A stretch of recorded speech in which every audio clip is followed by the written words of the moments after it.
Complete blood count বা CBC আসলে কি, কেন এই টেস্টটি করা হয়, কিভাবে করা হয়, এই টেস্টটি করার আগে কোনো বিশেষ কোনো প্রিপারেশন নেওয়ার প্রয়োজন আছে কিনা, এই টেস্টটি করার কোনো রিস্ক আছে কিনা, রেফারেন্স রেঞ্জ বলতে কি বোঝায়, এবং এই টেস্টের যে সমস্ত অ্যাবনর্মাল রেজাল্টস গুলি থাকে, অর্থাৎ বিভিন্ন প্যারামিটারগুলি যখন কম বা বেশি থাকে কেন হয়, সেই বিষয়গুলি নিয়ে আজকের এই ব্লগে আমি আলোচনা করব।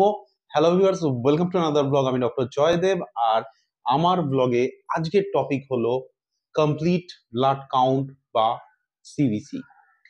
সিবিসি হলো এমন একটি টেস্ট যেটি ব্লাডের যে তিনটি সেলুলার কম্পোনেন্ট, যেমন আরবিসি বা লোহিত রক্তকণিকা, ডাব্লিউবিসি বা শ্বেত রক্তকণিকা এবং প্লেটলেটস, এদের নাম্বার সম্পর্কে আইডিয়া দেয়। এর সাথেও হিমাটোক্রিট বলতে কি বোঝায়, যে রক্তের মধ্যে যে লিকুইড পোর্শন বা প্লাজমা এবং সেলুলার এলিমেন্টস বা বিভিন্ন রকম সেলস, তাদের যে রেশিও, তাকে বলা হয় হিমাটোক্রিট।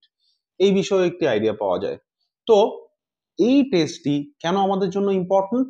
আমাদের রক্তের যে বিভিন্ন সেলুলার এলিমেন্ট, অর্থাৎ বিভিন্ন যে রক্তকণিকা আছে, সেগুলির নাম্বার শরীরে বেড়েছে কি কমেছে, কেন বেড়েছে বা কেন কমেছে, সেই বিষয়ে একটা আইডিয়া পাওয়ার জন্য এই কমপ্লিট ব্লাড কাউন্ট নামক টেস্টটি করা হয়।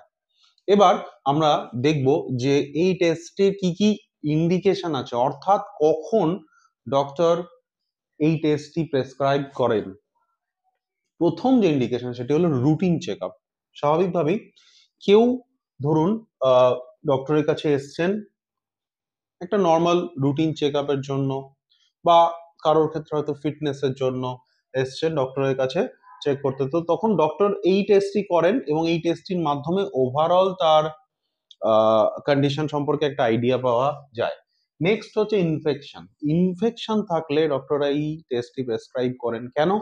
কারণ আমরা জানি যে শরীরের মধ্যে যে শ্বেত রক্তকণিকা থাকে, যাকে বলা হয় ডাব্লিউবিসি, এই ডাব্লিউবিসি আমাদের শরীরের মধ্যে থাকে এবং এই ডাব্লিউবিসি বিভিন্ন রকম কাজ করে থাকে আমাদের শরীরে। তার মধ্যে একটি কাজ হলো এই ডাব্লিউবিসি শরীরে যখন কোনো বাইরের থেকে কোনো ভাইরাস বা ব্যাকটেরিয়া প্রবেশ করে, তখন এই ডাব্লিউবিসি কি করে, এই সব ভাইরাস বা ব্যাকটেরিয়াদের কে মেরে ফেলে আমাদের বডিকে বিভিন্ন রকম ইনফেকশনের হাত থেকে রক্ষা করে। এবং এই যে প্রসেস অফ ইমিউনিটি, তার জন্য কি হয় যে শরীরে ডাব্লিউবিসি বা শ্বেত রক্ত কণিকার সংখ্যা বাড়ে এবং এই প্রসেসকে বলা হয় লিউকোসাইটোসিস, অর্থাৎ ডাব্লিউবিসি বাড়ে। সুতরাং কারোর যদি সিবিসি বা কমপ্লিট ব্লাড কাউন্ট করা যায় এবং করে দেখা গেল যে তার শরীরে ডাব্লিউবিসি বা হোয়াইট ব্লাড কর্পাসেল নর্মালের তুলনায় বেশি আছে, তাহলে তা সেটা ইন্ডিকেট করে ইনডাইরেক্টলি যে শরীরে কোনো ইনফেকশন থাকতে পারে। ইনফেকশন কিন্তু ডাব্লিউবিসি বেড়ে যাওয়ার একটি কারণ, এর পিছনে কিন্তু আরো অনেক কারণ আছে। নেক্সট হচ্ছে অ্যানিমিয়া হলো এমন একটি কন্ডিশন যেক্ষেত্রে শরীরের মধ্যে হিমোগ্লোবিন তথা লোহিত রক্তকণিকা বা আরবিসির সংখ্যা বা পরিমাণ কমে আসে এবং তার জন্য বিভিন্ন রকম সমস্যা হয়। তো কারোর যদি ডক্টর কাউকে কোনো পেশেন্টকে দেখে যদি মনে করেন যে তার শরীরে রক্ত কম থাকতে পারে, হিমোগ্লোবিন কম থাকতে পারে, তো তখন কিন্তু ডক্টর এই সিবিসি বা কমপ্লিট ব্লাড কাউন্ট টেস্টটি প্রেসক্রাইব করতে পারেন। নেক্সট হচ্ছে ইমিউন ডিসঅর্ডার হচ্ছে এমন কিছু রোগ যেক্ষেত্রে শরীরের যে রোগ প্রতিরোধক ক্ষমতা বা ইমিউন সিস্টেম যাই বলুন না কেন, সেটি রোগ জীবাণুর এগেনস্টে কাজ না করে যখন নিজের শরীরের এগেনস্টেই সেটি কাজ করতে থাকে, তার ফলে কি হয়, শরীরের বিভিন্ন রকম অঙ্গ প্রত্যঙ্গ, বিভিন্ন অর্গান, বিভিন্ন টিস্যু, সেগুলি কিন্তু বিভিন্ন ভাবে ক্ষতিগ্রস্ত হতে পারে। তো সেই রকম একটি কন্ডিশন, সেরকম একটি গ্রুপ অফ কন্ডিশন হলো ইমিউন ডিসঅর্ডারস। এই ইমিউন ডিসঅর্ডারস যখন সাসপিশন থাকে তখনও কিন্তু একদম বেসিক ওয়ার্কআপের মধ্যে কমপ্লিট ব্লাড কাউন্ট বা সিবিসি একটি টেস্ট। নেক্সট হচ্ছে লিউকিমিয়া। Leukaemia blood cancer. খুব রেয়ারলি কি হয় যে ব্লাড ক্যান্সারের মতো কন্ডিশনে যেখানে আহ, এই শরীরের ভিতরে যে শ্বেত রক্তকণিকা প্রধানত তাদের অতিরিক্ত হারে বিভাজন হতে থাকে এবং তার ফলে কি হয় রক্তে শ্বেত রক্তকণিকার নাম্বার অনেক বেশি হয়ে যেতে পারে এবং তার জন্য বিভিন্ন রকম সমস্যা হতে পারে। তো এই কমপ্লিট ব্লাড কাউন্ট করে লিউকিমিয়া বা ব্লাড ক্যান্সারের সম্পর্কে একটা ইনিশিয়াল আইডিয়া পাওয়া যায় যে কারোর শরীরে আছে কিনা।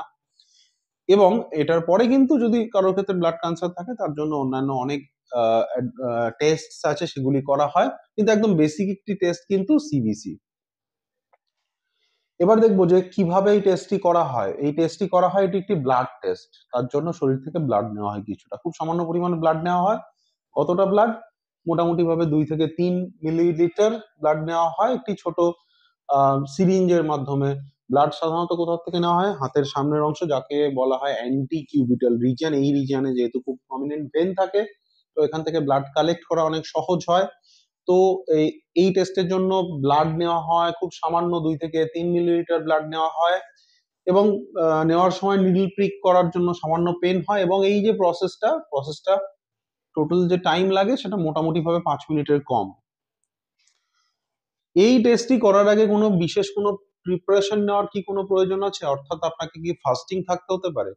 এর উত্তর হলো, যদি আপনি শুধুমাত্র সিবিসি বা কমপ্লিট ব্লাড কাউন্ট করান তাহলে এই টেস্টের আগে কোনো প্রিকশনস নেওয়ার কোনো প্রয়োজন নেই, বিশেষ করে ফাস্টিং থাকার কোনো প্রয়োজন নেই। কিন্তু যদি এই টেস্টের সাথে আপনি অন্যান্য টেস্ট করান, যেরকম fasting blood sugar, lipid profile, liver function test, এই ধরনের টেস্ট যদি করান, সেক্ষেত্রে একই সাথে স্যাম্পল কালেকশন হয় এবং সেই টেস্টগুলির জন্য ফাস্টিং থাকতে হয়। কিন্তু শুধুমাত্র সিবিসি করালে বা কমপ্লিট ব্লাড কাউন্ট করালে এই টেস্টটি করানোর আগে ফাস্টিং থাকার কোনো প্রয়োজন নেই। নেক্সট ইম্পর্টেন্ট একটি কোয়েশ্চেন হলো, এই টেস্টটি করানোর সময় কতটা রিস্ক আছে? ভীষণভাবে সেফ প্রসিডিওর, রিস্ক সেভাবে কিছুই নেই। খুব সামান্য কিছু ক্ষেত্রে পেন হতে পারে, ব্যথা হতে পারে ব্লাড কালেকশনের পরে সেই জায়গাটিতে, সামান্য যদি ইনফেকশন কিছু হয়, অথবা হেমাটোমা একটি কন্ডিশন, যখন চামড়ার নিচে রক্তক্ষরণ হতে পারে, যদি কোনোভাবে যে ভেনটি প্রিক হয়েছে তার থেকে চামড়ার নিচে ব্লিডিং হয়। তো সেই স্থানটি যদি কোথাও ব্লিডিং হয়, সেই স্থানটি ফুলে যেতে পারে এবং সেই জায়গাটি আহ, কালো হয়ে আসতে পারে। কিন্তু সেগুলি নিয়ে ভয় পাওয়ার কিছু নেই, অবশ্যই আপনি সেক্ষেত্রে ডক্টরের পরামর্শ নিতে পারেন। কিন্তু হেমাটোমা হলে ইউজুয়ালি ধীরে ধীরে কিন্তু সেই আহ, যে রক্তক্ষরণ হয়েছে সেটা কিন্তু নিজে নিজে শরীরের মধ্যে অ্যাবজর্ব হয়ে যায় এবং যে সোয়েলিং বা ফোলা থাকে সেটাও কিন্তু ধীরে ধীরে কমে আসে। এরপর একটি খুব ইম্পর্টেন্ট প্রশ্ন, সেটি হলো রেফারেন্স রেঞ্জ বলতে কি বোঝায়? যখন কোনো আমরা টেস্ট করাই, কোনো ল্যাব থেকে কোনো টেস্ট করানোর পরে যে রিপোর্ট আমরা পাই, সেই রিপোর্টে আমরা যে টেস্টটি করাচ্ছি, যে প্যারামিটারটি জানতে চাইছি, সেই প্যারামিটারটির একটি ভ্যালু থাকে এবং তার ডান দিকে একটি রেফারেন্স রেঞ্জ দেওয়া থাকে।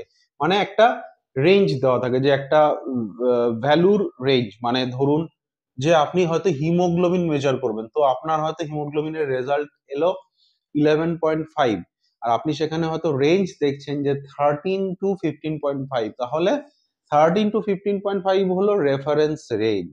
অর্থাৎ এর মধ্যে যদি আপনার ভ্যালু থাকে সেটি নর্মাল, এটি নিচে হলে বা কম হলে সেটি অ্যাবনর্মাল এবং তার উপরে হলে সেটিও অ্যাবনর্মাল। তো ধরুন কারোর ক্ষেত্রে হিমোগ্লোবিন এস 11.5 আর রেঞ্জ লেখা আছে 13 to 15.5, তাহলে তার ক্ষেত্রে হিমোগ্লোবিন লো আছে। এবার আমরা দেখব যে অ্যাবনর্মাল রেজাল্টস এর মধ্যে কি কি অ্যাবনর্মালিটি থাকতে পারে।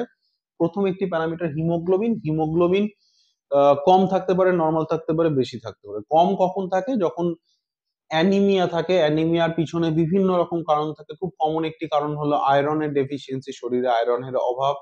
ভিটামিন বি 12 বা ফোলেটের ডেফিসিয়েন্সিতে হতে পারে, থ্যালাসেমিয়ার মতো কন্ডিশনে হতে পারে, সিকল সেল অ্যানিমিয়ার মতো কন্ডিশনে হতে পারে, হিমোলিটিক অ্যানিমিয়া একটি গ্রুপ অফ ডিসঅর্ডার যেখানে শরীরের মধ্যে আরবিসি ভেঙে যায়। এই আরবিসি ভেঙে যাওয়ার জন্য হিমোগ্লোবিন কমতে পারে। তো সেই ক্ষেত্রে হিমোগ্লোবিন কম থাকতে, হিমোগ্লোবিন বেশি কোন ক্ষেত্রে থাকতে পারে?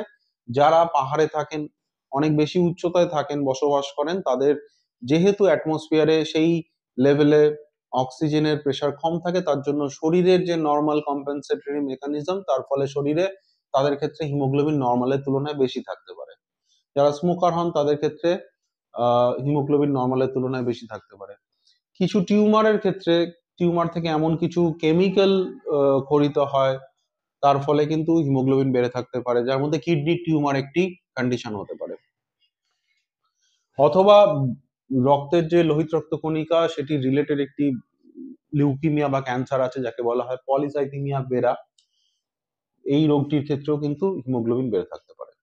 চলে আসি নেক্সট প্যারামিটার, সেটি হলো ডাব্লিউবিসি। ডাব্লিউবিসি কখন কমে থাকে? কমে থাকলে সেই কন্ডিশনকে বলা হয় লিউকোপিনিয়া। লিউকোপিনিয়া কেন হয়? বিভিন্ন কারণে হতে পারে। একটা খুব কমন হচ্ছে যে পোস্ট ভাইরাল ফিভার, কোনো ভাইরাল ইনফেকশন হলো, তার সেটার থেকে রিকভার করার সময় কিছু সময় ডাব্লিউবিসি কাউন্ট কম থাকতে পারে, সেটা ধীরে ধীরে রিকভার করে যায়।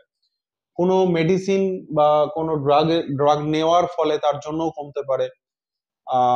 কোনো কোনো ক্ষেত্রে লিউকিমিয়া বা ব্লাড ক্যান্সার ইনিশিয়ালি লিউকোপিনিয়া নিয়ে প্রেজেন্ট করতে পারে। বোন ম্যারোতে যদি কোনো কারণে কোনো ক্যান্সার স্প্রেড করে চলে আসে, তার থেকেও কমতে পারে। ডাব্লিউবিসি যখন বেড়ে যায় নর্মালের তুলনায়, তখন তাকে বলা হয় লিউকোসাইটোসিস। খুব কমন একটি কারণ হলো কোনো ইনফেকশন। ইনফেকশন ছাড়া শরীরের যদি কোনো অংশে কোনো প্রদাহ বা ইনফ্লামেশন থাকে, তার থেকেও বাড়তে পারে। বিভিন্ন মেডিসিন বা ড্রাগের এফেক্টেও অনেক সময় কিন্তু ডাব্লিউবিসি নর্মালের তুলনায় বেড়ে থাকতে পারে। কোনো অপারেশনের পরে, কোনো ইনজুরি হয়েছে তারপরে, বা প্রেগনেন্সির সময়ও কিন্তু দেখা যায় যে ডাব্লিউবিসি সামান্য বেশি থাকতে পারে। চলে আসি পরের প্যারামিটার, সেটি হলো প্লেটলেট। প্লেটলেট যখন কম থাকে তখন তাকে বলা হয় থ্রম্বোসাইটোপিনিয়া, অর্থাৎ নর্মালের তুলনায় প্লেটলেট লো। খুব কমনলি কি কারণে কমে? বিভিন্ন পোস্ট ভাইরাল ইনফেকশন কন্ডিশনে থাকতে পারে, ডেঙ্গু ভাইরাসের ইনফেকশনে হতে পারে, কোনো মেডিসিনের জন্য হতে পারে, কখনো অটো ইমিউন থ্রম্বোসাইটোপিনিয়া বলে একটি কন্ডিশন আছে, যেখানে শরীরের মধ্যে অ্যান্টিবডি তৈরি হয় এবং সেই অ্যান্টিবডি প্লেটলেটকে ডিস্ট্রয় করতে পারে, সেটিও একটি কন্ডিশন হতে পারে।